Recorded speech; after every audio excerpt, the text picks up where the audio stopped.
All right, check the mic. We're live. It's our Week 15 instant reaction, Sam. Another wild week. Got to get right into it. Let's start with the biggest news in the NFL. There's a lot of news, but the Kansas City Chiefs officially eliminated from the playoffs, and on the final drive, Patrick Mahomes with a torn ACL. So he's obviously out for the season. They've got the 3 games remaining. They were eliminated, but you had the ACL as well. Chargers get the win 16-13 to move to 10-4. What are your thoughts on Chargers Chiefs here? I thought you were going to say the biggest news in the NFL was an Irish kicker making a play, but okay, that's fine. We'll spend an hour on that. We'll break down the all 22 on that tomorrow morning. Don't worry. Yeah, I mean, look, impressive performance from the Chargers to win the game first and foremost. I mean, this is a big win for them based off the whole AFC. The other teams that were in the mix won games as well, so they needed to win that game to keep pace, and they did. For the Chiefs, it's the first time they've been eliminated from the playoffs in the Mahomes era. So that, I mean, that's bad for them. But then the kind of crowning misery at the end of it was Mahomes working on, that was the same knee, right? Working on a knee that's already been something wrong with it for the last while, right? We don't know how long or how bad it's been or what exactly he's been dealing with, but he's been dealing with something for a while.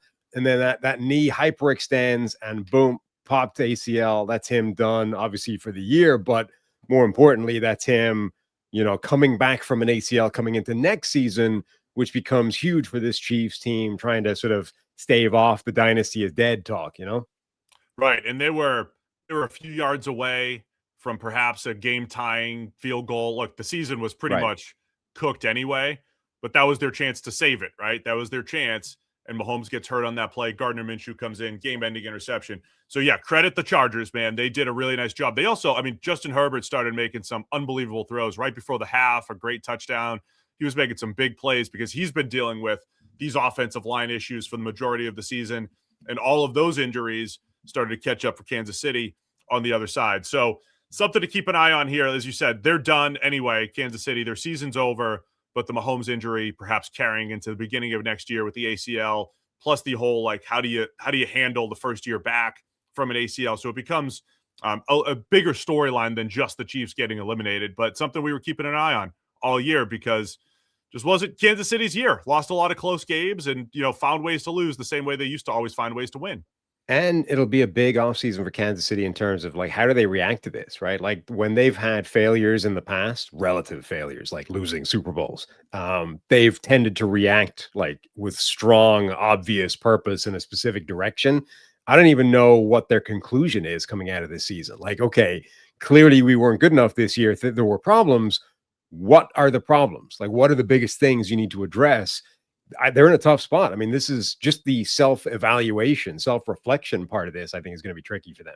There were some great playoff caliber games this week. Some also, not so great games, but the playoff caliber games. We just saw the Denver Broncos win the game to go to 12-2 over the Green Bay Packers, 31-26. I used all the right words, not necessarily in the right order as I was describing that.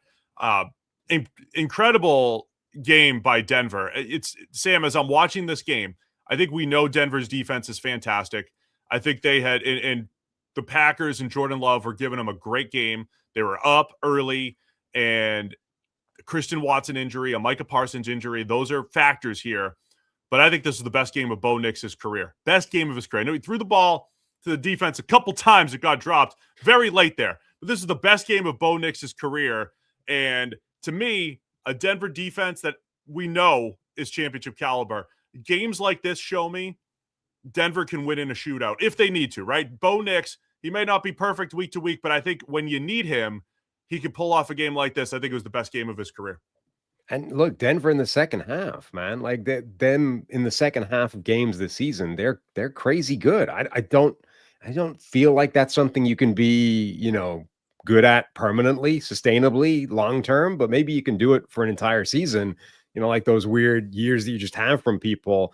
It's a thing for them at the moment. Whether or not they're able to keep it going, we're going to see. But, like, this was a close game. Green Bay was doing really well, and then Denver just kept coming in the second half. Their defense finally started to make some really big plays, turnovers, like legit plays.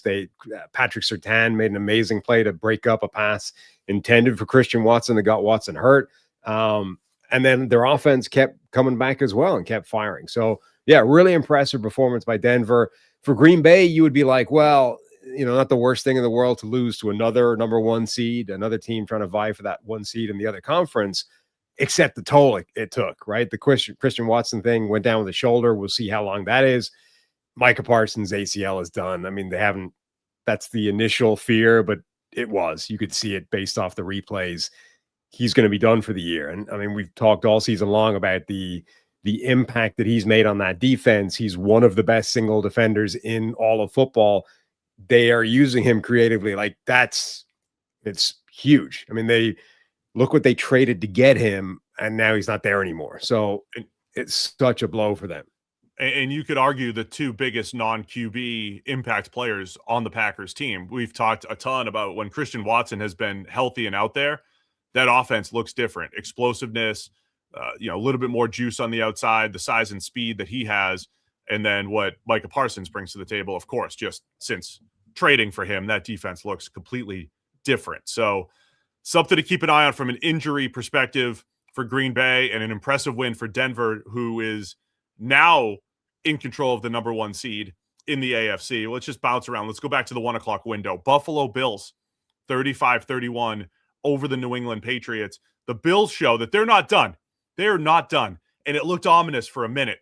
24-7. It was 21-0. It was 24-7 at the half.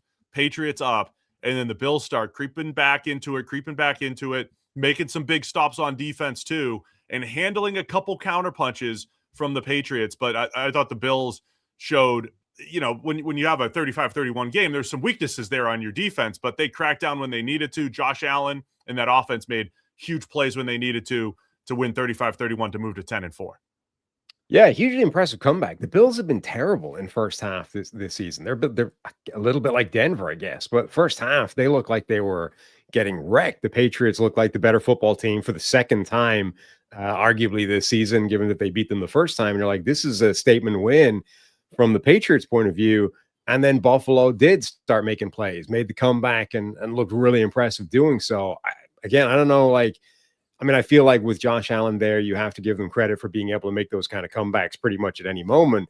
I'm not quite sure why they're slow starting the way they have been all the way through this season, but that was an impressive performance from them to say, Patriots may be good. You may be a contender as well. You're certainly going to have, a really good record, but we're still the Bills. We are still capable of making those plays and being a contender as well. And, that's going to be, they might meet again in the postseason.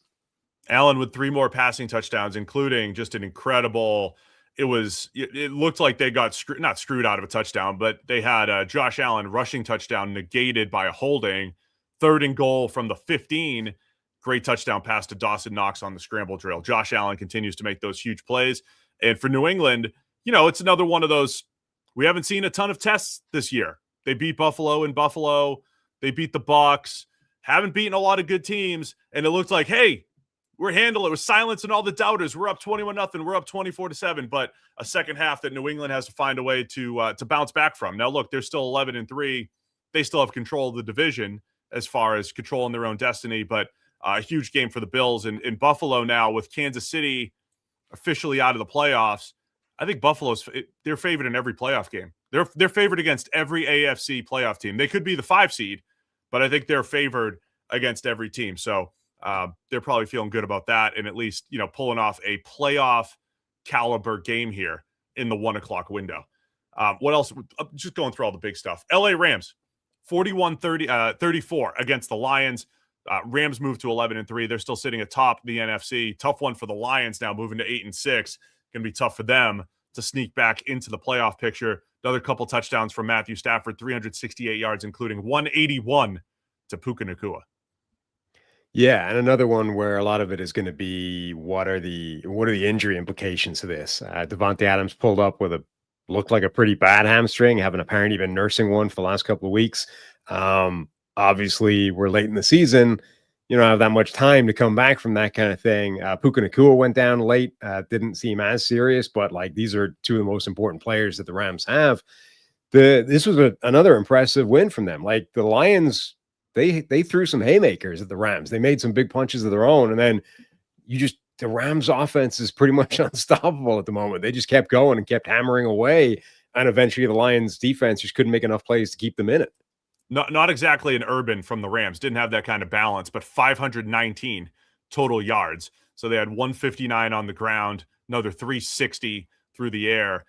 And you're right. Like the Lions, Amon-Ra had 13 catches for 164 and 2 touchdowns. Big plays to Jamison Williams, who had 134. Like the Lions hamstrung on offense with their interior offensive line, but still creating explosives, trying to win in a shootout against the Rams. But the Rams are just, as you said, they're just too good, whether it's Blake Corum bouncing outside for his touchdown, Kyron Williams with 2 touchdowns, and then Stafford to Puka remains unstoppable, or Colby Parkinson in the red zone. But Puka Nakua's injury, Devontae Adams' injury, it's just everybody that's getting hurt this week, from Mahomes to Parsons, Devontae and Puka. These are all impact players here in Week 15.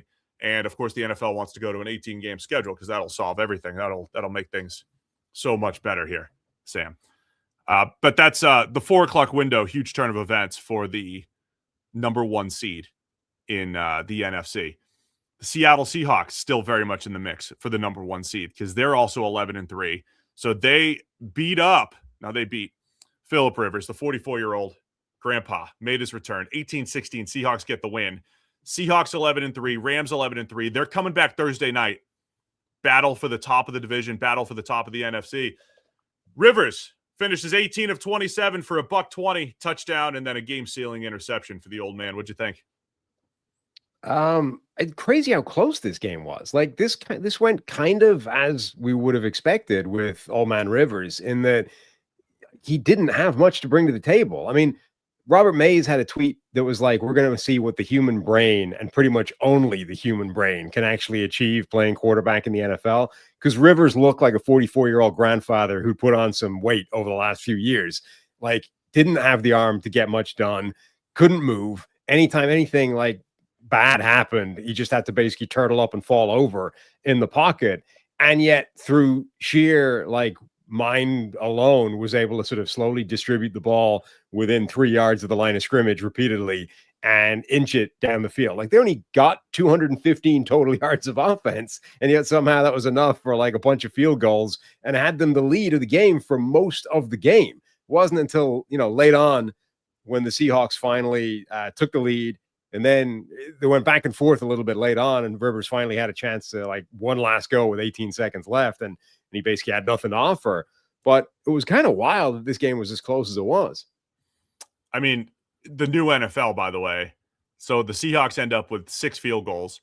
The Colts, they were content running the ball on their game-winning drive. They were content running the ball on 3rd and 10 and just setting up a 60-yard field goal. Groupie hits it perfectly fine. Seahawks come back, hit one big pass to Rashid Shaheed. They're in field goal range. A couple plays later, 56-yarder, and they get the win. And so it's the new NFL. Just get within, 55 yards or so, and you'll be fine. And I was kind of surprised with that last pass, because you're like, okay, 18 seconds again. Like, the Seahawks, when they had their drive, and it was 57 seconds or something, one pass to Shaheed, they're basically in field goal range. I was kind of surprised that Old Man Rivers felt like he needed to get it all in that one first play. Like, you had 18 seconds, you can still dink and dunk that thing for a couple of times. You use that 5-yard noodle arm on the final drive, right? And then with 18 seconds left, one more opportunity, and then the Seahawks finally got that game-ending interception. So, yeah, I mean, gutsy effort from the old man, and it was a very run-heavy game plan for the Colts, trying to keep the ball out of his hands. And the defense stepped up, forced all those field goals from Seattle, but it wasn't enough. So I can't wait for Thursday night. Seattle and the Rams battling. Like I said before, 2nd straight year, Sam Darnold sitting there, and the best team is right there next to him in his own division. He's got another chance to rectify that at home now against the Rams. The other one, this is for you, man. New Orleans Saints 20, Carolina Panthers 17. Panthers fall to 7-7, back into a tie for first place with the Tampa Bay Bucks, missing a golden opportunity because we didn't know this at record time because the Bucks lost. Had the Panthers won this game, they could have locked up the division next week with a win over the Bucks. So now they're both 7-7, heading into that game next week. But what happened? How did the Saints get this win, Sam? Well, I'm torn on this, right? Because on the one hand, you've got our friend Dr. Eager, who could have been in, real pole position for the division, and this obviously hurts Carolina and puts them back a bit. So that's unfortunate. From a neutral's perspective, though, it means that we're guaranteed the division to go down to at least the second game between Carolina and Tampa Bay, which is huge. Like, we're going to see this whole thing play out over the course of the season the way I think you would want it to if you didn't have a rooting interest. And then obviously the third element of this is an Irish kicker, Charlie Smith, made the game-winning field goal, thanks in large part to one of the dumbest penalties you are ever going to see in the history of the game, on what seemed like a crazy suicidal call from Kellen Moore, who, with 12 seconds left on the clock and no timeouts, and they're at like the 50. What is that? That's like a 70-something yard kick at that point, wherever they were.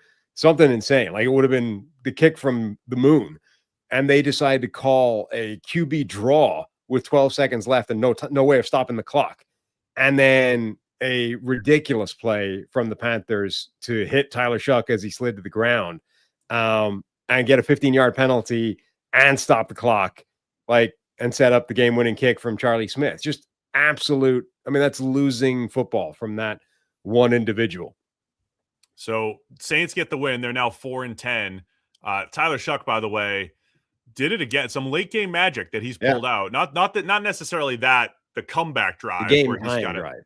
The game tying drive. Beautiful touchdown pass to Chris Olave to make it 17-17, and even give the Saints an opportunity there. So Saints, they're becoming top. Like, if you're a team that's going to probably pick in the top 10, can't ask for anything else besides a little bit of hope heading into next year, especially from the second round quarterback Tyler Shuck. Rest of the game, Sam, pretty much blowouts. Some important things to touch on. I usually remind everybody, full breakdowns tomorrow morning, 3 hours plus. We'll break down every game, including Thursday Night Football, 7 a.m. right here on the YouTube channel. Jacksonville Jaguars 48-20, dominate over the New York Jets. Jags move to 10-4. Trevor Lawrence dominant again, 20 of 32 for 330, 5 touchdowns, tacked on a fifth one late to Travis Etienne, who had 3 through the air. But man, we said coming into this game, Trevor Lawrence, I don't know if it's the best football of his career, but the last few weeks he's looked really, really good, and he continues to look confident. I know it's the Jets. Looks confident and playing some really good ball right now, though. Yeah, I mean, I thought last week was the best single game performance of his career. Just back it up with another one that really had been the same thing. You could absolutely argue this was his best game as well. So you're not stacking them back to back. And, that we've asked a million times, has Trevor finally turned the corner? And who knows, right? This might just be a really nice run of a couple of weeks. But the point is, whether or not it's who he is now, this shows you what the ceiling is for this Jags team. And like you said, look, it's against the Jets. They had, Brady Cook starting a quarterback for them. They were supposed to win this game and win it handily.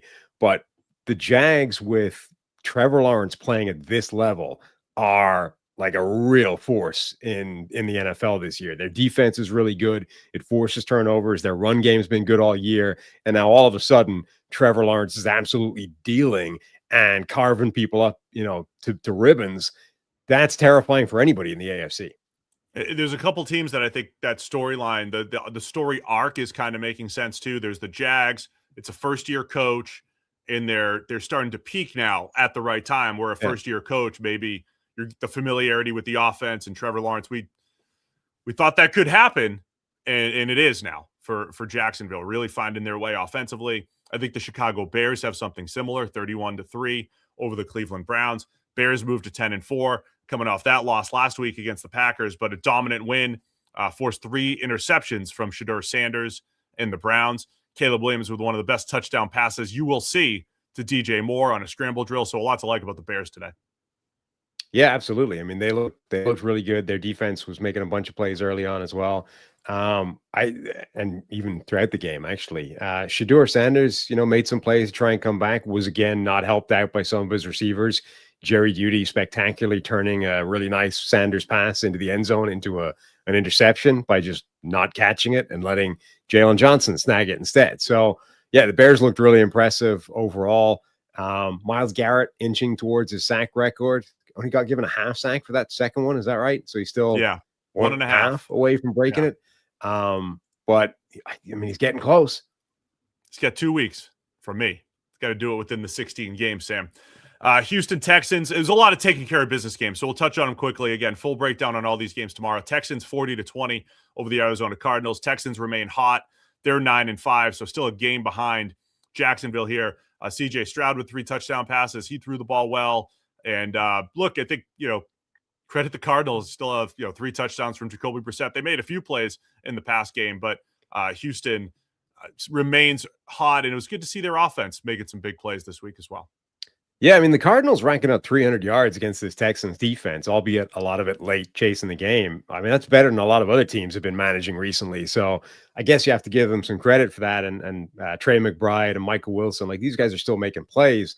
Their defense, though, is just falling apart. I mean, Houston looked good. Nico Collins with a spectacular catch and run early on. CJ Stroud looking good. But, man, that Cardinals defense is just getting absolutely destroyed in the last several weeks. I mean, they were feisty last year with no talent. They added some talent this offseason. Okay, it's not always been healthy, but man, they're just getting wrecked. It's that's the team that they're starting to make little sense to me because they have more talent than they've had over the last couple of years for Jonathan Gannon, and they're struggling this year, worse than maybe they ever have. A couple other games we at least have to touch on. Baltimore Ravens 24-0 over the Cincinnati Bengals, a shutout against Joe Burrow's Bengals. Burrow with 2 picks, and the Ravens, it started out slow for both sides. Ravens started to make some big plays in the pass game. Derrick Henry got hot late, so Ravens remain alive and in the hunt at 7-7, whereas the Bengals fall to 4-10. Yeah, terrible performance from the Bengals on both sides of the ball. I mean, they made a couple plays here or there, but basically brought nothing to the table in the freezing cold, right? What was it, 8 degrees or something at kickoff? I was outside shoveling the driveway. It was cold right there. Yeah, we were testing it out early in the hometown here, Sam. It felt cold. Felt like it would be a cold football game, and it was. And the Ravens were the team that took advantage. Derrick Henry lives with the cold and just ran all over them late on. They Ravens ran for a $189 on just 24 carries, and Lamar finishes 8 of 12 for 150. Just that's it, 8 of 12 for 150 and 2 touchdowns through the air. The Philadelphia Eagles 31-0 over the Raiders. I feel like the Raiders haven't played a competitive game since week 1. When was the last time the Raiders were competitive? So the Eagles, all they needed for that offense was to play the Raiders. Jalen Hurts, 3 touchdown passes on just 15 pass attempts. And Tanner McKee, 3 for 3, 33. Yeah, pretty much. Somebody had a tweet talking about soccer, like the Premier League recently. They were like, these teams always feel like they get their game together, and it turns out they were just playing West Ham. I mean, that's what it is with the NFL with the Raiders. Like, you feel like your offense clicked, and it turns out you're just playing the Raiders. I mean, the Eagles look good, but it's the Raiders, and they look awful at the moment. Anything on Commanders 29, Giants 21? Or 49ers 37-24 win over the Titans? Go. Another trip to the blue medical tent for Jackson Dart. Still just no self-preservation instincts whatsoever. Now, the flip side of that is he was leading the comeback. He made some plays. He looked good doing it, but like, the dude's got to take care of himself. There was one 3rd down scramble where he took off, and there's like defenders converging on him. You're like, let's see. This is the perfect example. Will he find a way of like sliding or not taking the hit? Nope, just sandwich between 2 guys. You're like, dude, come on. You've got to better care of yourself than that. And I remain impressed by Jackson Dart, given who he's throwing to, the situation with the Giants, the fact that the season's over. I'm very impressed with him. Just save yourself, man. Had another 63 yards on the ground. The Commanders ran for a $145, good 51-yard touchdown. Marcus Mariota to Terry McLaurin. Commanders now 4-10. Giants are 2-12. Well, the Raiders would need to win again, I think, for the Giants to get the number 1 pick. So I think the Raiders control the number 1 pick destiny. But there's 3 teams at 2-12 now. The other one being the Titans, who lose to the Niners 37-24. Niners move to 10-4.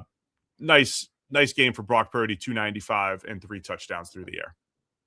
Yeah, I mean, a routine win by numbers to the 49ers. Their offense was basically way too much for the Titans defense to deal with. again, all you're looking for is like the occasional flash play or signs of life from Cam Ward and the Titans offense. And we got that. There were some nice plays in there, like a couple of big throws down the field. We got a touchdown to Jeffrey Simmons, the defensive tackle, which, by the way, okay, like a busted play. Jeffrey Simmons was covered on his little sort of, H-back out route into the end zone, and then went scramble drilling, found himself space in the back and got open, and Cam Ward hits him. Like, beautiful play. Yeah, Simmons, look, like you said, if you're the Titans, you're looking at next year. Simmons wants to be a part of the action. He's still playing hard. He's having an underrated, great season. He had a strip sack that set up his own touchdown reception. That's your positivity if you're the Titans. If you're the Niners, 10-4 now. I think the offense is starting to hit their stride as well. Not even hit their stride. Like, they're still good. Like, it's a good offense that's had to deal with injuries, that's had to deal with two quarterbacks and Mac Jones and Brock Purdy. It's a different Kyle Shanahan offense, but they're having success, and see if they can do some damage come playoff time. Yeah, all right. I mean, it's a good offense. Still wonder if the defense is going to put the cap on and what they can be. I think we touched on every game for at least a minute. We'll do the game by game tomorrow, though, as we know. 7 a.m. Check the mic. We'll be going for 3 hours. Be sure to hit subscribe, do all the stuff, and be with us. All right, enjoy Sunday Night Football. See you tomorrow morning. Check the mic. Week 15 review. Nice. You're going to need to string it out longer than that.